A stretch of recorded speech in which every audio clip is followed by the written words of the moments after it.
Please welcome to the stage, Maryanne Donnelly, everybody. Maryanne.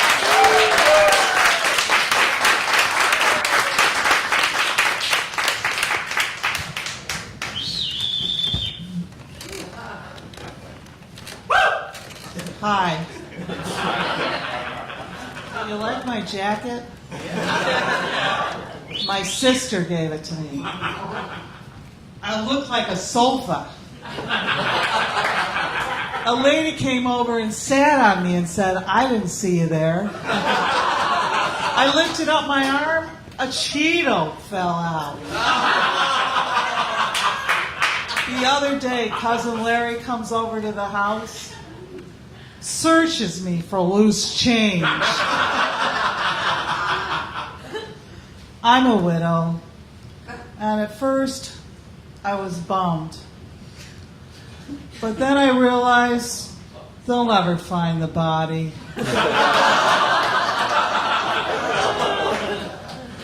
So recently I went on vacation, and some friends of mine suggested I go bike riding.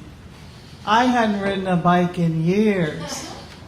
But you know what they say, once you ride a bike, you'll never forget. Well, I forgot.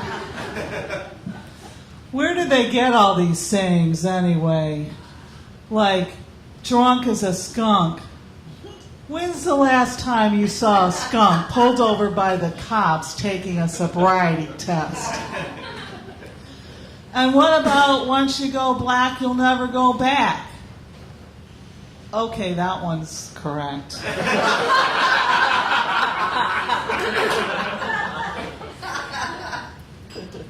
So recently I had foot surgery. And it's not the pain that you have from foot surgery.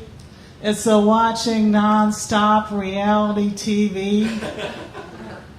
I have enough problems of my own without having to worry about Snooki. And when you're around the house a lot, you start noticing a few things about certain family members. Like my cat is on crack. He keeps eating all my prescription drugs.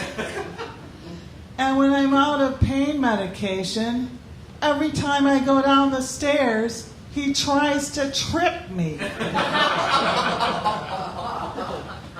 And the postman won't deliver to our house because he says he doesn't deliver to cat crack houses. So recently I was listening to the radio, and this guy says, you know, if you want a good relationship, you should really look at dogs and how they relate to people. So, because dogs are friendly, they're playful, they're very forgiving. So I went into this bar and saw this really hot guy. So I went over to him, sniffed his butt, humped his leg, and peed on his shoes. He slept with me and then put me in a cage and fed me milk bones. So I decided to be a state trooper, so I applied because I figured, to meet men.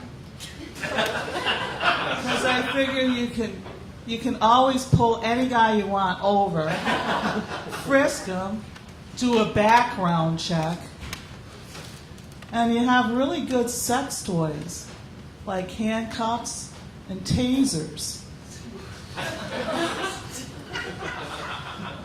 So, about a year ago, my sister gives me the responsibility of taking care of my parents' medication.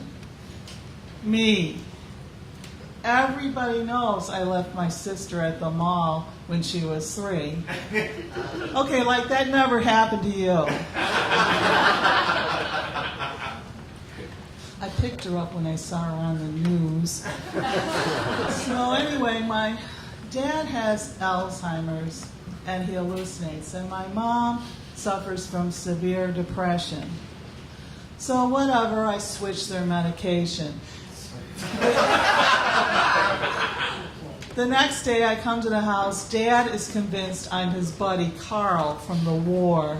And my mom is having a breakdown because she's out of cornflakes. So whatever, then my mom dies. And my sister gives me the responsibility of taking care of the funeral arrangements. Have you ever tried to take care of a funeral arrangement? What a racket! I could have buried my mom in a 747 for less money. And then I finally picked out a casket, and the guy says, "Do you want a liner with that?" I said, at this point, I'll take a line of anything. So my dad has Alzheimer's, and he keeps forgetting that Mom's dead, so I have to remind him over and over again that Mom died, we buried her, we put her on Facebook. So recently I started online dating. You know, a lot of guys want someone to take care of them. I can't be a sugar mama. I can't even be a Splenda mama. And every time I go on a first date, the guy wants to sleep with me. I'm just a sexual magnet. I've got to tone this down. And ladies, you might get this. It always happens to me. Like when you're having sex and the guy will say, "Where did you learn that?" What does he expect me to say? Like whore school? Uncle Bob? National Geographic? So as you can tell, I'm an extreme sports athlete in a very dangerous sport, aging. A lot of people don't want to play because of the prize, death. Aging is the only sport that encourages drug use. A lot of people ask me, you know, what is the secret to your success? Low expectations. And you know when you're ready for the sport, when you have to warm up to get out of bed in the morning, when people are asking you where you're going to put who you're going to leave your stuff to. And there was a third thing, but I don't remember it. So, bye.